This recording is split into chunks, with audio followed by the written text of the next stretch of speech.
Hey everybody, this is Freddie with LeviathanScuba.com. I want to tell you a story today. A story of inspiration, really, and a story of adventure. You never really know that person next to you sometimes, sitting on the plane as you're flying, or everybody has a story, and I wanted you to hear part of this story because it's really a good one.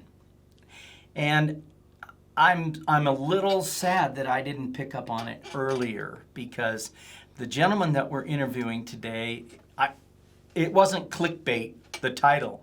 He's one of the oldest divers alive, right? And we're having fun with that, but it just is what it is. And you get an opportunity to meet somebody sometime, and you hear a little bit of their story. And when I started to get to know Bill, I wanted to tell his story a little bit. So that's what we're going to do today. We're interviewing Mr. Bill Haddow. Thank you for being with us. And, Bill was born in 1931. So that makes him 89 years old, almost 90. I mean, well, we have a little ways to go, yes, but who knows? Ways. This will live on the internet for a long time. And we're filming it in 2021. So Bill is 89 years old right now. And, it's one thing to dive. It's one thing to dive as you age. But, part of the story that makes this so interesting is Bill didn't get certified until 1997. He was 66 years old, but he had already dove 45 years before that. So we'll get to that in just a minute. So, Bill, how does it make you feel when I say you're one of the oldest divers on the planet? Well, I don't think of myself that way. No, none of us really do, right? Yeah. Bill came into the dive shop. He was buying a gift certificate, and we started to talk. And come to find out, in 1997, Bill was certified with our dive shop. And again, I say that wasn't the part of the story that was the awesome part. It was that he had already dove 45 years before that. So let me get the history right. So you were born in 1931. Right. And then you joined the military. Yes, in 1952. 1952. And you went to boot camp where? San Diego. San Diego. That's actually where I went to boot camp too. Okay. Oh, there's a photo. Where the heck are you? Oh, that was your boot camp in San Diego. Yes. Okay. And then here's a couple buddies back home? Well, the one on the left was a guy I grew up with. We were friends all of our lives. And the one in the middle is a Dutch airman, and he's a friend of my friend. Okay. So, and that's you on the right? yes, we were all home on leave at the same time. Oh, that's convenient. Trouble Yeah. happening that night, I'm pretty sure. So you're in the military in 1952. Yeah. What made you want to dive? I think that probably knowing that there were, what did they call them, frogmen? And that always sounded interesting to me. And I just waiting for an opportunity, I guess. Well, you didn't really wait. You kind of made your opportunity, right? I mean, Yes, at the time I was in an aircraft squadron, and some of the guys there were building their own scuba gear and diving and doing spearfishing. And it looked like fun to me. So we got our equipment from the war surplus store, and with an aircraft oxygen regulator and an aircraft oxygen bottle. And so these weren't even, I mean, I want to be clear. This was the early days, right? The early days of diving. And there was no scuba gear. You couldn't run down to the store and go get fitted for something and go buy it. There were early Navy frogmen, and when they retired some of their gear, there were parts and pieces at the surplus store that you could get a hold of. Yeah. Right? And so these bottles, they were what, the oxygen tanks for the jets or the planes? For the pilot's breathing. Okay. They were a little bit smaller than the tanks we use now for scuba diving, but they were cast iron.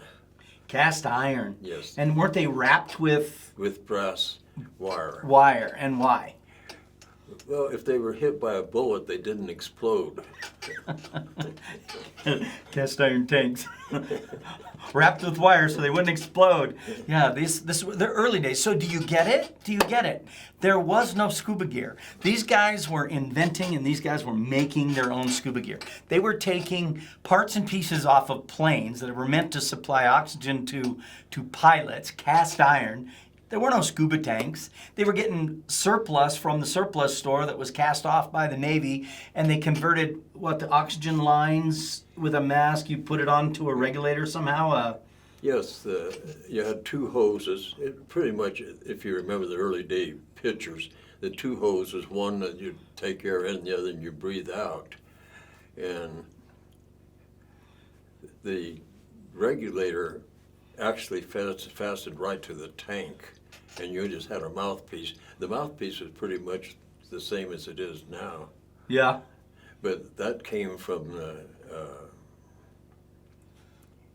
snorkeling thing. Okay. So, if I get this right, there were no certifying agencies back then. This was in the 50s. Never heard of one. No, there were no places to go buy your gear. You made your own gear. There were no schools to learn.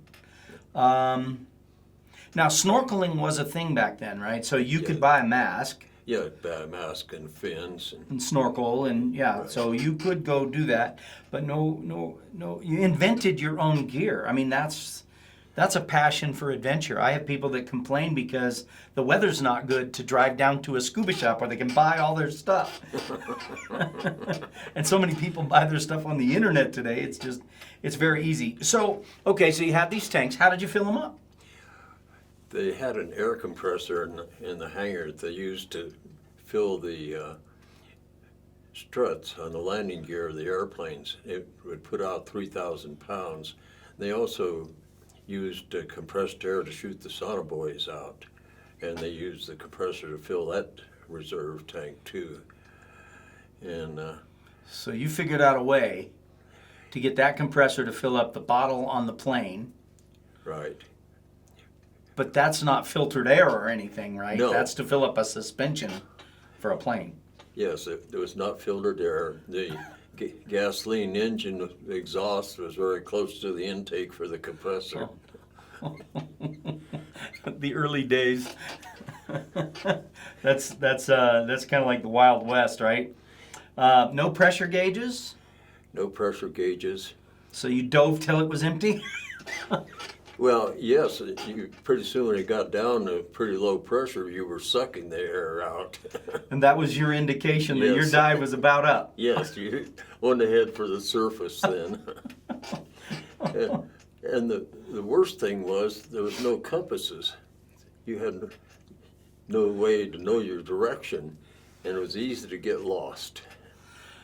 So I'm still thinking about the gear, and we're so spoiled today that we have the technology that we do. But okay, we talked about the tank, we talked about the regulator. You're filling it up with a compressor that's meant for suspension parts. It's not filtered air. I mean, did you carry the tank under your arms, or how did you?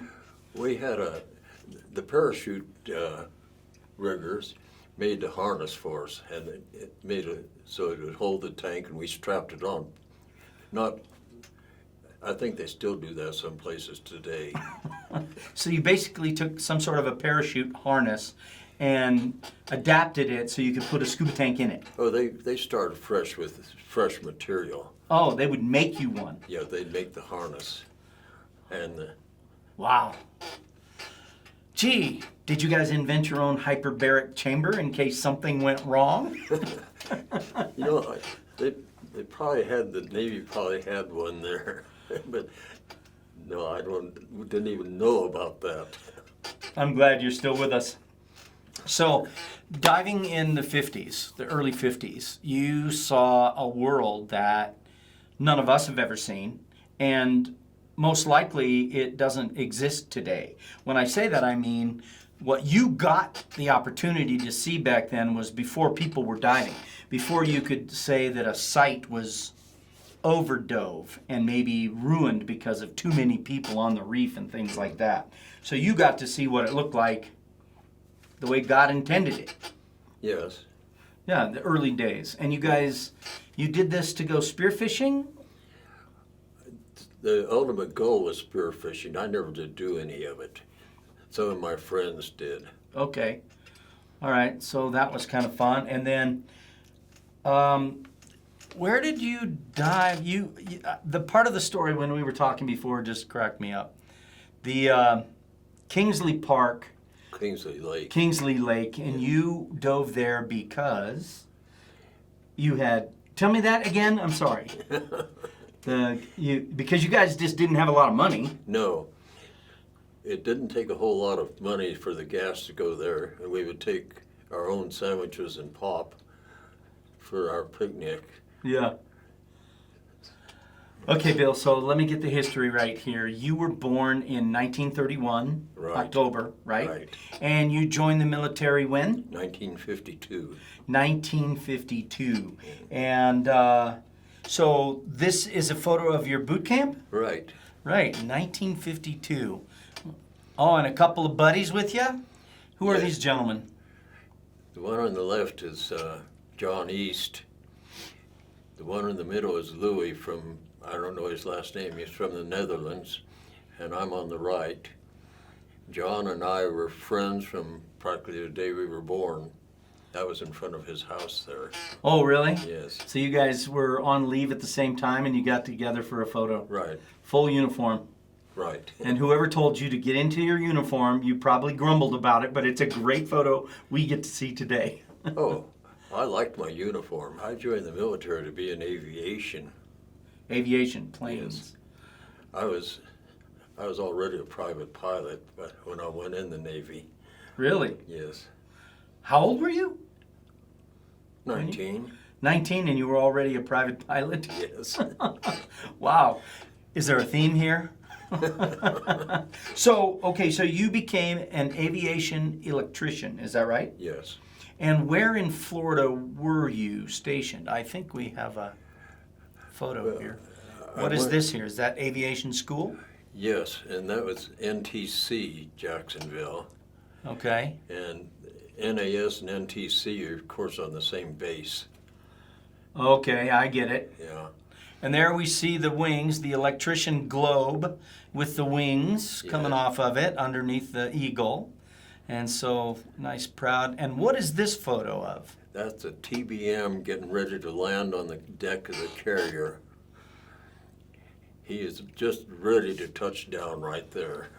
Good shot, especially with the kind of cameras they had back then. I had the finest camera made, an Argus C3.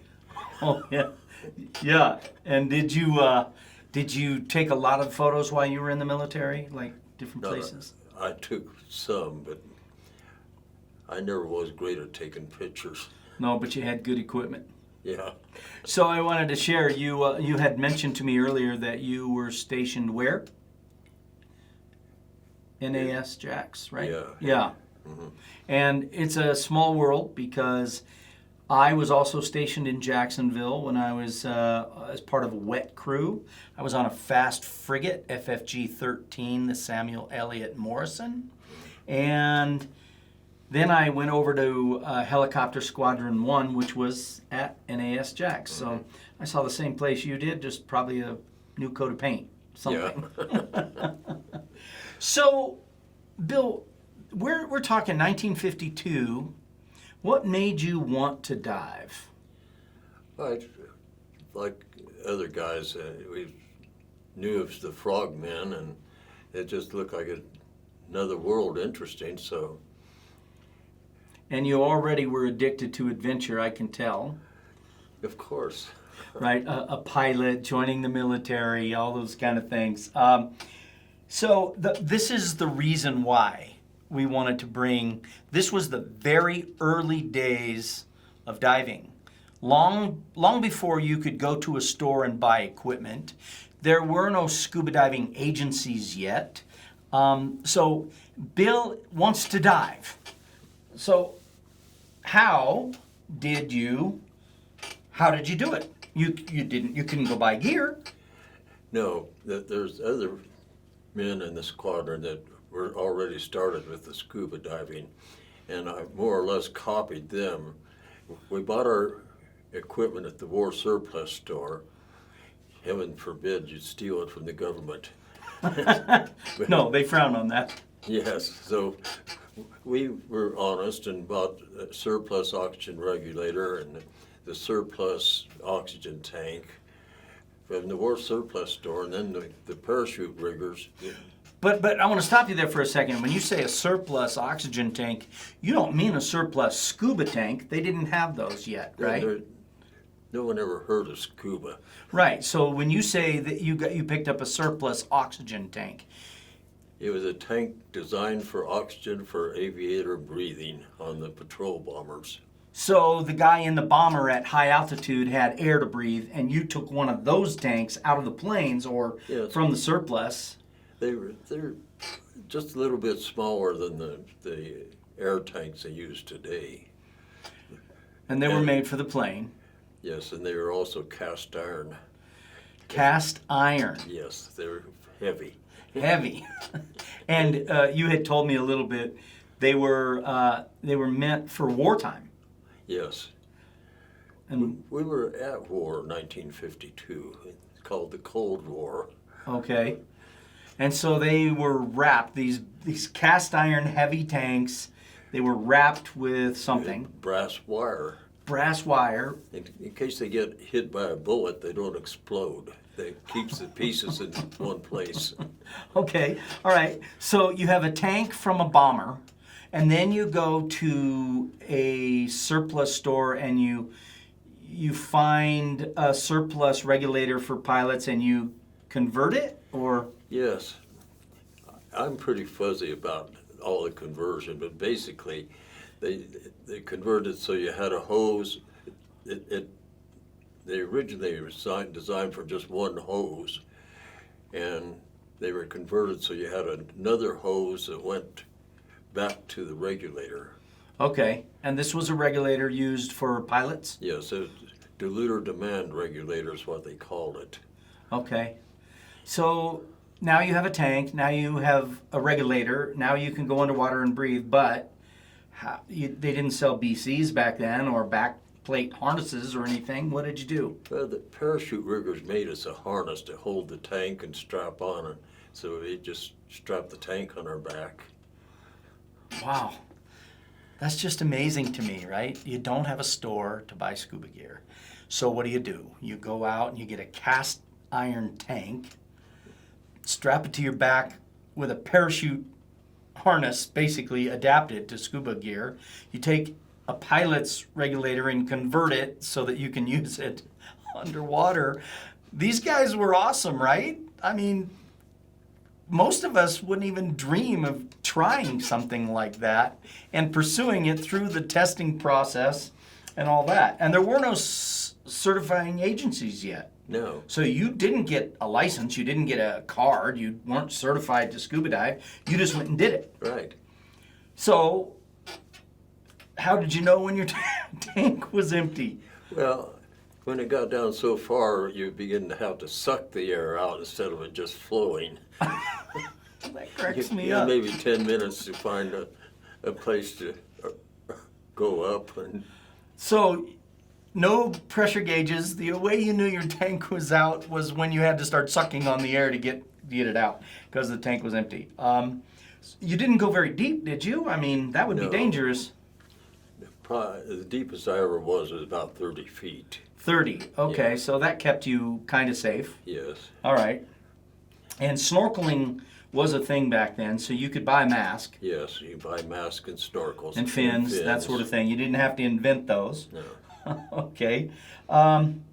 So here's the next question. How did you fill up a tank? You couldn't go buy a compressor. There was no dive shop to take it to. They had a compressor in the hangar to fill up the aircraft landing gear struts, and it was 3,000-pound compressor. And of course, they also used it to fill the tanks to blow the sonobuoys out. So what do? Walk up to the machinist mate and say, "Can you fill this up?" No. I'd go back out to the base in the evening when no one was in the hangar and fire the compressor up, hook the hose up to the tank, and fire the compressor up and fill the tank. Some officer somewhere going, "Do you hear a noise coming out of the hangar?" Yeah, Every night it's going on. I don't know what that is. I think the officers would have been all for it. So this wasn't filtered air, right? This was meant for suspension on an airplane. Yes, it was not filtered air. The intake was very close to the exhaust of the engine. So you probably occasionally got some of the gases, whatever. Undoubtedly. I'm amazed you lived this long, to be honest. We sit there and tell people that scuba diving is kind of dangerous and that you need a license and you need to be trained. And here these guys are, breathing air that's used to fill up suspension parts on airplanes and cast iron scuba tanks and no pressure gauges and all that. So let's change it a little bit. You saw a world really that doesn't exist today, because if you saw what the reefs look like today compared to the early 50s, they're not the same. I'm sad to say that, and it's kind of true, and I hope maybe I can get you out there and we'll get some footage diving in Cozumel or something fun. But you got to see things that very few people had ever seen in the history of the world, right? Because you were some of the first. Yeah, I suppose so. Never thought of it that way. No, because you were just doing your thing. Yeah. Did a lot of people, were they curious if you told them? Were they curious what you saw down there? No. No. It's like scuba diving. What's that? We put a tank on our back, we go under, we breathe, and we go scuba diving. And it wasn't a big deal. No. They really didn't question me. Oh, see, I'd have been all over that. It's like, what does it look like? What did you see? And especially back then, So we have a photo, I think, of one of the locations that you would go to. And I think it was very funny that the reason why this is where? Kingsley Lake. Kingsley Lake, and you were poor sailors, Yes. right? Yes. And that was the only fresh water that we could afford to drive to. right, because you all shared the car, you pooled the gas money, Yes. and then you would go there, and that was kind of your go-to destination. Right. Yeah. We went there many, many times. Okay, so I'm going to fast forward the tape a little bit, and this part of it is kind of amazing. In 1997, Bill decided, after having dove 45 years before that, he decided to get certified. And our dive shop actually certified him in 1997. And that's why I say I wish I would have actually known about this story before, because we could have done this earlier. But he was 66 years old when he got certified. And I have people that come to me in their 40s and 50s and say, "No, I'm too old for that." And I'm like, no, you're not. I'm going to use you as an inspiration, right? 66 years old. You'd been diving 45 years before that. So my question would be, why? This is Bill. Oh, I'm sorry. Go back to that. This is Bill at one of our lakes that we use in 1997 on his open water dive at 66 years of age. So why get certified, Bill? Well, I always liked the scuba diving, and I didn't have the opportunity to dive, and I had been to Catalina and saw the clear water there, and some of the fish there are gold, and I wanted to dive there. And the world had changed a little bit. You kind of needed a license now. Yeah, yeah, and I don't know how I found out that you needed a license, but I did. So I decided to get certified so I could dive at Catalina. So literally 45 years later, that's a heck of a commitment. What was your dive in Catalina? What were some of the cool things you saw that your favorites? The thing that sticks in my mind is swimming out to the dive spot through the kelp. That is work. That is work. and then we dove for the Jacques Cousteau Memorial is, and we went down there and looked at that. And Very nice. And did you see any animals back then? hundreds of fish. Yeah, Catalina is a protected area. Yeah. Yeah. So what is the coolest thing you've ever seen underwater? Well, I think one of those big eels with the sharp teeth. Oh, yeah. The moray Yeah. moray eel? Yes. Yeah, was that in California as well? No, No. that was in Mexico. Okay. All right. Now, I understand part of the story, you getting certified at 66. Didn't your daughter, Oh, she did and then she didn't and want to or something? yes, I asked her if she wanted to do it, and she said no. And the day before the class was starting, she said, I want to do it with you, Dad. So she took the class with me. So you guys got to take the same class. Yes. Did she go to Catalina with you? No. No. Okay, so that was your treat for getting certified. Well, that came by kind of a side trip. My older daughter took me on a cruise, and the first stop was at Catalina. And they had this deal, anyone that was certified, you could sign up and go up for the dive. And I was the only one on the whole ship that was certified. So you had mentioned to me you dove with dolphins at some point, but it wasn't at Catalina, right? No, that was in Mexico also. In Mexico as well. How was Yeah. that? Wonderful. Yeah? You just wonder who's smarter, the dolphins or the person. Yeah. Beautiful animals. Beautiful Yes. animals. So fun to watch. And if anybody could see footage of people interacting with dolphins underwater, whether they look online, you're right. They're very intelligent. They know how to interact with a human. Mm-hmm. And sometimes they even know what you're trying to do with them. Yes. Right? And then, yeah, they play around with you too. So, do you see the pattern here? Do you see the desire for adventure? A pilot before at 19 joins the military, wants to go see what it looks like underwater, so they make their own gear. And that just, good memories for you? Oh, yes. Oh, yeah. I always think of the military as being the best job I ever had in my life. Yeah. And you got out when, in 56? Yes. 56. And then you had a career with AT&T, Yes. right?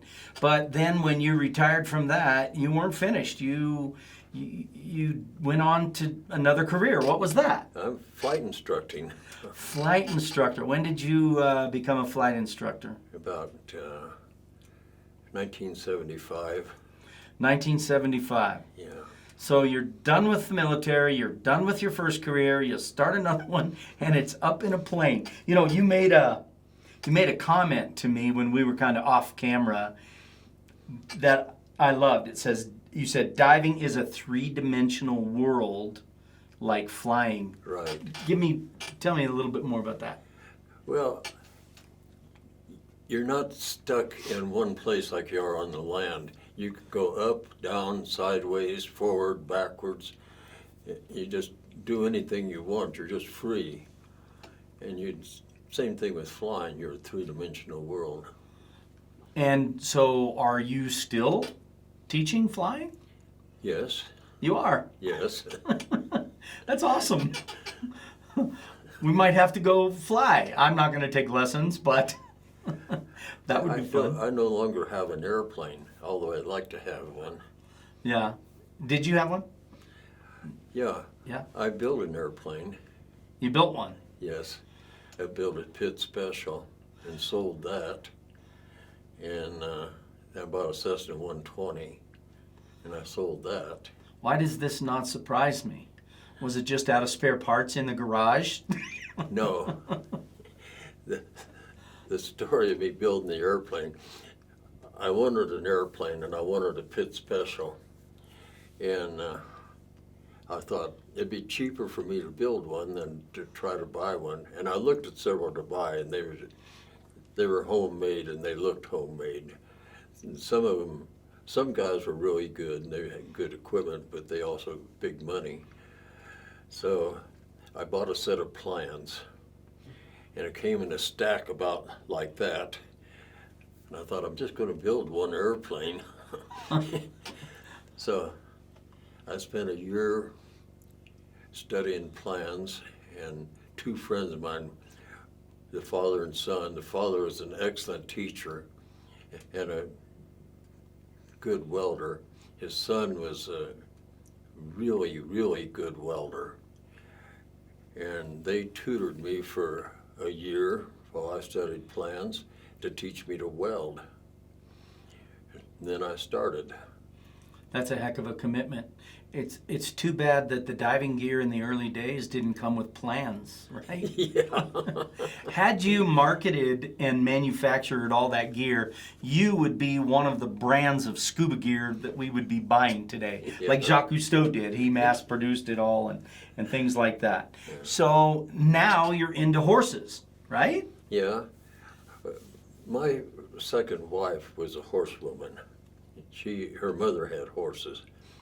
So we rode, and she took Patty, when Patty is 4 years old, and put her in riding lessons. But you started early Yep. in riding? Patty did. I was about 2. I have a picture of me on a horse when I was 2 years old. Oh, yeah? My relatives were all ranchers and had horses. Sunday, my dad would head out for one of the relatives, and as soon as I hit the property where they had the hired hand, saddle a horse and put me on it. So 2 years old, you were riding horses. Do you still ride today? Sure. Yeah? Yeah. So do you still scuba dive? I haven't scuba dived in 10 years. No, you haven't since you were about 80. Yeah. Right. Yeah, something like that. I tell you, that's a heck of a story. Your life has been filled with adventure, and all the different stages you can see a hunger, a craving for adventure, and all the things that you got into, and you didn't let things stop you, like no such thing as scuba gear, building your own aeroplane from plans, riding horses, taking up a second career after retirement of teaching people to fly, still teaching people to fly. You're an inspiration, Bill. You really are. And for me, honestly, I would love to scuba dive until I'm 90 years old. I would really love to do it. And No reason why you can't. that's true. I guess we get in our head sometimes that, when you get older, you should slow down and take it easy and, figure out how to work the modern remote control and things like that. So this has been a great interview. I really appreciate you being here. I've loved it. It was my pleasure. I would absolutely love to see you dive again. It's part of my passion. You say it's been a little while. I tell you what, maybe we can get in the pool and see how comfortable it is again and include some of that footage here. Yeah. And then maybe, who knows, if it works out okay, maybe we can go down and we'll go find a moray eel together. That'd be fun. Or find some dolphins to dive with. That would be even better. Yeah. Hey, I just want to say thank you for watching this. It's been a fun story to tell. Bill is an inspiration, I think, for all of us, and I hope to be diving as long as he has. Have a great one.